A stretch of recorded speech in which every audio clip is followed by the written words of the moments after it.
السلام عليكم ورحمة الله وبركاته. ازيكم يا شباب؟ عاملين يا رب تكونوا بخير. اهلا بيك في اول فيديو. زي ما انت شايف كده، زي ما احنا عارفين كل فيديوهاتنا كنا بنشرح على البورد.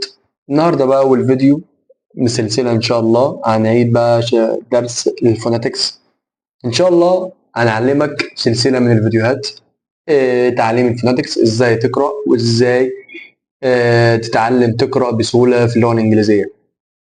ان شاء الله ان شاء الله يعني مرتب لك خطة منظمة، اشتغلناها على الارض.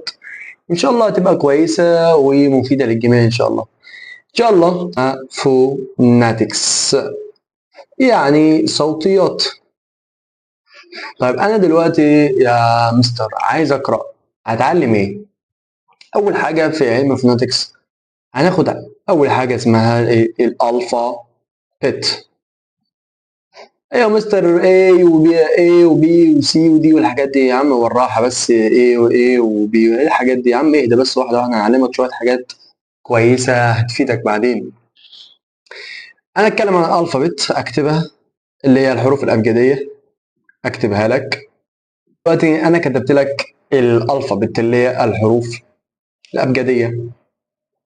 طيب يا صديقي، انت بقى مستر دلوقتي انت عايز ايه؟ عايز اقراهم لك و في شويه نوتس كده عايز اقول لك عليها. عايز بس قبل ما انطق،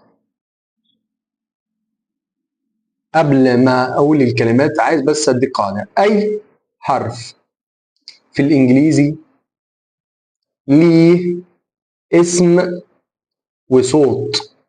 تاني، اي حرف في الانجليزي ليه اسم وليه صوت. يعني الحرف ليه اسم وليه صوت. تاني، الحرف بيطلع صوت وبيطلع صوت. طب ازاي انا مستر؟ طب انا هقول لك، هقرا لك اسم الحرف وبعد كده هنشوف الاصوات دي بعد كده يعني في الفيديوهات التانية. بس انا عايز اعرفك ان اي حرف ليه اسم وليه صوت. طيب دلوقتي دول اسمائهم ايه؟ ده اسمه A.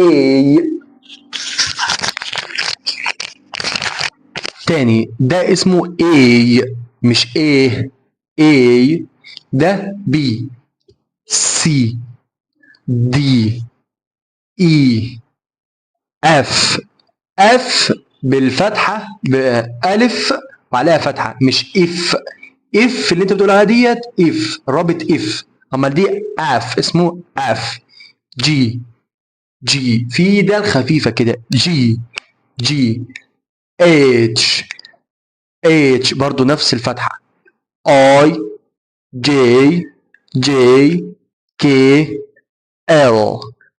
ال كل حاجة بالفتحة. احنا بنقول كسرة بس هي فتحة، فاهم؟ يعني دي مثلا دي، احنا بنقول اتش، لا لا اتش. ال. ام. ان.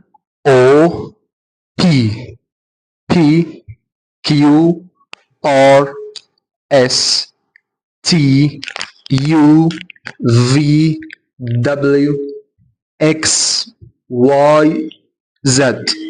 حرف الزد ليه صوت، زد وزي ليه اسمين، يا زد يا زي. تاني، حرف الزد ليه صوتين، ليه اسمين، يا زد يا زي. تمام. تمام. عايز اديك شوية نوتس عن حرف ده وحرف والحرف ده. ده اسمه، اي حد هيشوف دلوقتي يقول لي ده بي خفيفه وده بي تقيله.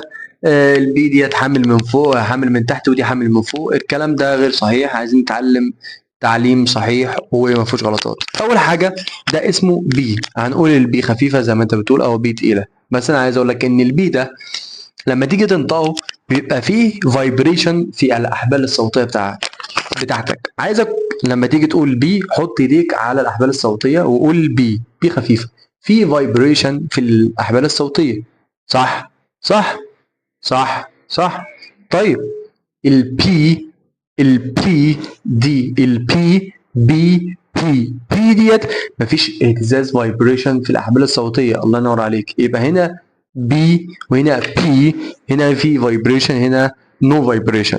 يبقى ايه الاختلاف بين البي والبي في النطق؟ ان دي فيها فايبريشن في الاحبال الصوتيه وهنا نو فايبريشن. تمام. تمام. طيب يبقى انت كده عرفت الفرق من البي والبي. طيب دلوقتي يا ريس كده وصلنا لنهاية الفيديو. كده انا عرفتك علم الفوناتكس. احنا خدنا النهارده خدنا الالفابت اللي هي الحروف الابجديه. عرفنا ان اديتك قاعده النهارده في الفيديو ده ان اي حرف ليه اسم وليه صوت. تاني ان اي حرف ليه اسم وليه صوت. وعرفنا اسماء الحروف. طيب دلوقتي انت بتقول لي ان هم عددهم كام يا مستر؟ هم عددهم 26 لترز، يعني 26 حرف. تمام. كام حرف؟ 26 حرف. بيطلعوا كام صوت؟ بيطلعوا 44 صوت. ان عدد الاصوات اكتر من عدد الحروف، يبقى كذلك ان الحرف بيطلع كذا صوت. وده ان شاء الله هنعرفه في الحلقات القادمة. عشان بس ما اطولش عليك في الفيديو، يبقى انت كده خدت اسماء الحروف وعرفت ان اي حرف ليه اسم وليه صوت. نتقابل في فيديو جديد، والسلام عليكم ورحمة الله وبركاته.